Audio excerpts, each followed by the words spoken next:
Want to learn simple reverse reverb tricks to improve your track? Find out in the next couple of minutes.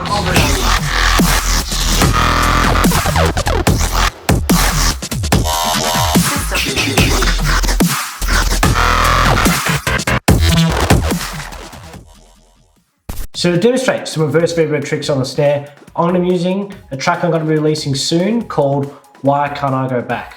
Let's just first take a listen.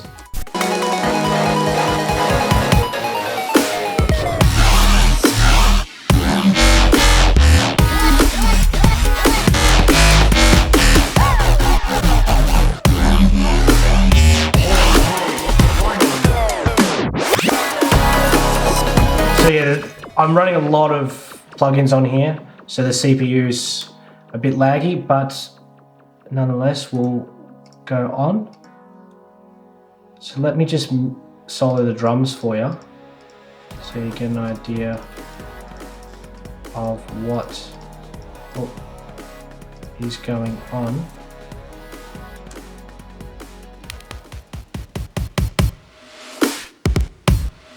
So I've got this reverse reverb here, and this is what I'm going to show you how to make today. So this is without, and then with the reverse reverb.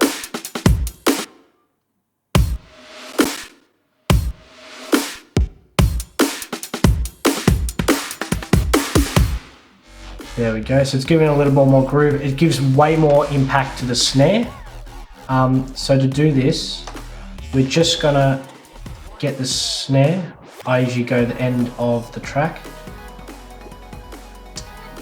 and just find a vacant spot where I can do this. So yeah, this is a good spot.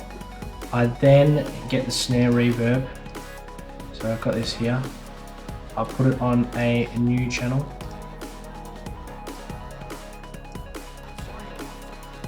Yep, so here we go.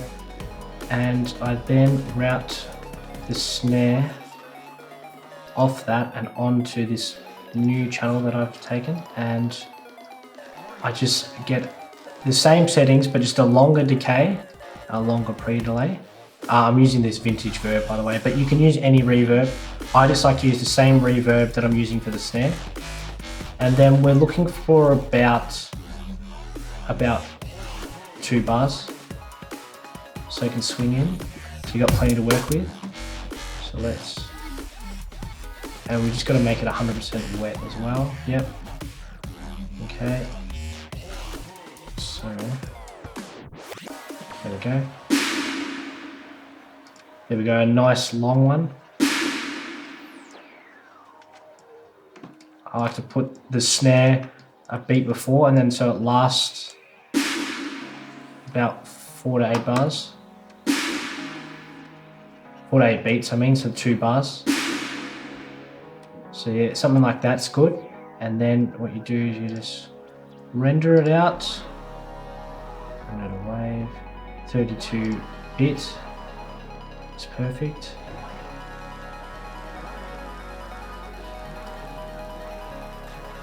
Just put it on the snare, which is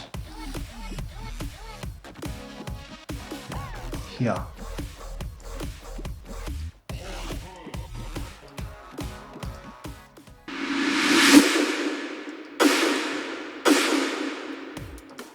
And then we're just going to take this off, put it back onto the snare, back onto the normal reverb. And then obviously that's too loud, so I'm just going to put on a new mixer channel and then just have it. And then I like to EQ it a bit as well. Go to the lows.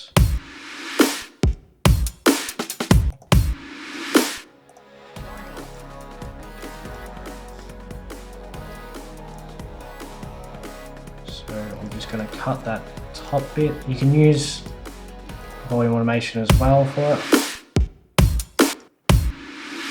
Maybe get the normalize off.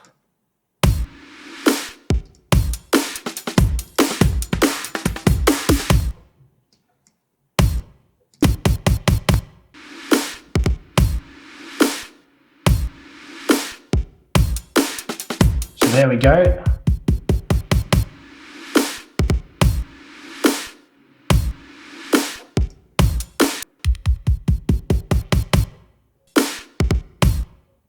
That's before. This is after.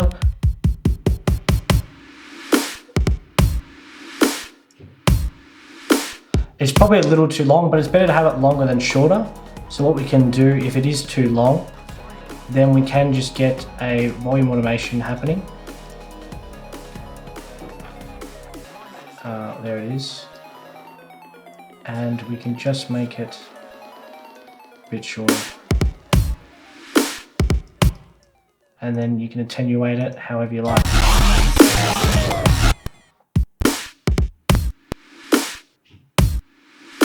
Just a little bit better. So obviously you've got to do it with the rest of the mix.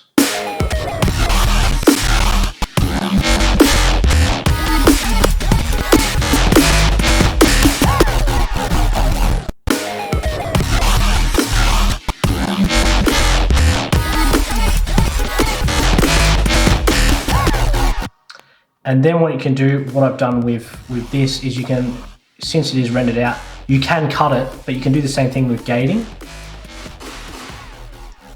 So then it gives it that bit of extra spice to the track. And I've added some white noise, just a bit of extra. There it is, white noise. And there we go. Simple reverb tricks, and you can also do this same trick with vocals. So I've done it in this track, I believe, so I can show you what I've done. So it's the same technique where you just clip the first bit of the vocal, and then you create a long tail, which I've done here. So let's just listen to it.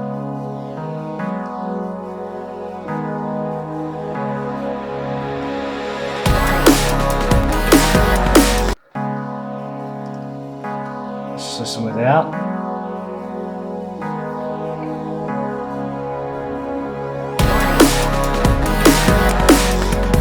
So it's missing that impact, that burst, but with the reverb tail, it just gives it that extra oomph just when it starts. And it just swings in nicely. I've also done it on the last one here.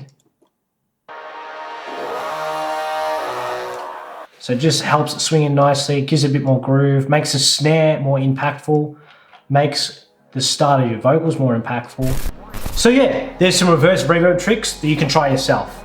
Now I have to say it is important you don't overdo this technique, because if you do, it could make your mix very muddy. That's why I've EQ'd it after, and I've had it at low levels. It's just meant to be a support in your mix, not a main element like a snare or a kick.